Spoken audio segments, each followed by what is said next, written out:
How do you link your EA account to Twitch? Hey everyone, welcome back to our channel. In this video I will guide you on how you can link your EA account to your Twitch account, so make sure to watch the video till the end.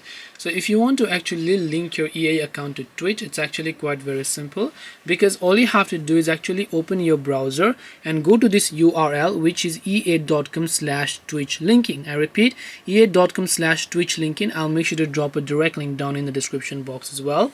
And when you come to this website, you have to make sure that on your Google account you're signed into both your Twitch account as well as your EA account on your browser. And when you log into, maybe let's say your EA account or just your Twitch account in this case, it will directly take you to this page where it will ask you to simply go ahead and then link your EA account to Twitch. So right here you can see link your EA account to get Twitch drops. So you can tap the link accounts option and then you'll be able to successfully link your EA account to Twitch.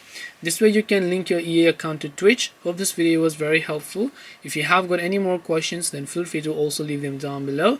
Thank you for watching and see you soon in our next video.